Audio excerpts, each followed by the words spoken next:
কয়লা পাচার মামলায় বৃহস্পতিবার জোড়া গ্রেপ্তার করল সিবিআই। কেন্দ্রীয় এজেন্সির হাতে গ্রেপ্তার হয়েছেন ইসিএল এর প্রাক্তন অধিকর্তা সুনীল কুমার ঝা ও সিআইএসএফ এর প্রাক্তন ইন্সপেক্টর আনন্দ সিং। সিআইএসএফ হলো কেন্দ্রের এক বাহিনী যার কাঁধে কয়লা পাহারার দায়িত্ব থাকে। এই প্রথম কয়লা মামলায় সিআইএসএফ এর কেউ গ্রেপ্তার হলো। বেআইনি কয়লা কারবারের লিঙ্কম্যান ছিলেন আনন্দ কুমার। সিবিআই সূত্রে খবর, ওই সময় বেআইনি কয়লা কারবারি কোল লিঙ্ক অনুপ মাঝি ওরফে লালার কাছে আর্থিক সুবিধা পেয়েছিলেন ওই দুজন। আজ ধৃতদের আসানসোল সিবিআই কোর্টে তোলা হয়। অন্যদিকে এদিন আসানসোল সিবিআই কোর্টে হাজির হতে দেখা যায় কয়লা পাচার কাণ্ডের অন্যতম অভিযুক্ত বিকাশ মিশ্রকে। বিকাশ মিশ্রকে আবারও সিবিআই হেফাজতের নির্দেশ দিয়েছে আদালত। কয়লা পাচার কাণ্ডে জামিনে ছিলেন বিকাশ মিশ্র।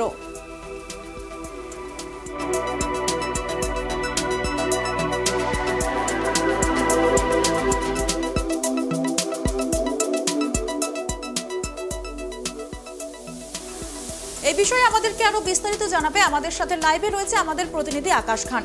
আকাশ খান, তোমার থেকে যেটা জানতে চাইবো যে কয়লা পাচার কাণ্ডে আবারও জোড়া গ্রেপ্তার হলো, এই বিষয়ে একটু বিস্তারিত জানাও।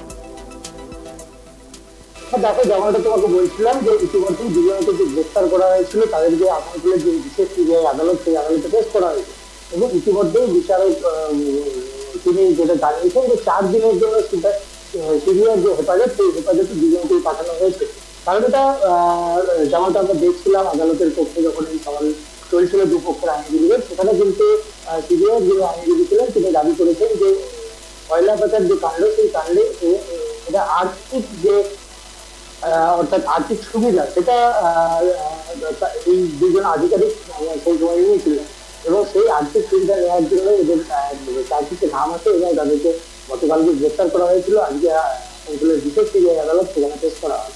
বিচারক এদের দুজনকে 4 দিনের জন্য সিবিআই হেফাজতের নির্দেশ দিয়েছে। পাশাপাশি তিনি যেমনটা বলছিলেন যে বিকাশ মিশ্র তিনিও আজকে আসানসোলের বিশেষ সিবিআই আদালত, সেই সিবিআই আদালতে এসেছেন। তবে এর আগে আমরা দেখেছি যে বিকাশ মিশ্র তিনি জামিন পেয়েছিলেন এবং তিনি জামিনে ছিলেন। তারপর আজকে সিবিআই তিনি আসানসোল আদালতে সেখানে তিনি আসেন এবং সেখানে এই যে বিকাশ মিশ্র তাকে সিবিআইয়ের হেফাজতে সেই আবেদন জানানো হয় আদালতের কাছে এবং সেই আবেদনের ভিত্তিতে বিচারক তাকে 4 দিনের জন্য সিবিআই হেফাজতে পাঠিয়েছে।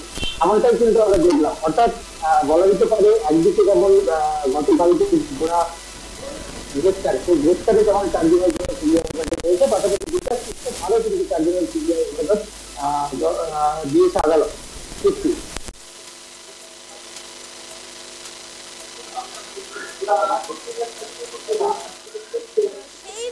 যাদের হাতে দায়িত্ব থাকে এবার সেই হলো গ্রেপ্তার সিবিআইয়ের হাতে, এই বিষয়ে একটু জানাও বিস্তারিত আকাশ।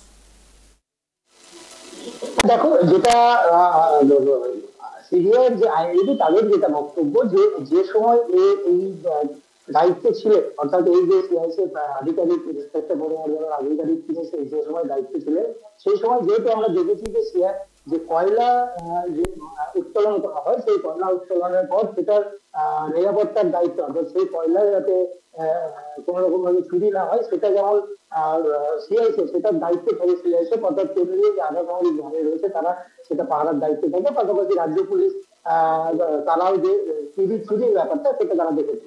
কিন্তু এই ক্ষেত্রে দেখা যাচ্ছে যিনি সিবিআই আইনজীবী ছিলেন তার যেটা বক্তব্য যে সেই সময় কয়লা পাহারার দায়িত্বে যারা থাকে তাদেরই একজন আধিকারিক তিনি বেশ কিছু আর্থিক সুবিধা নিয়েছেন এবং সেই আর্থিক সুবিধা নেওয়ার কারণেই কিন্তু কয়লা যে চুরি বা কয়লার যে কয়লা পাচার কাণ্ড, সেই ক্ষেত্রে অনেক সুযোগ সুবিধা পেয়েছে এমনটা কিন্তু সিবিআই আইনজীবী তিনি দাবি করছেন বা সিবিআই পক্ষ থেকে দাবি করা হচ্ছে।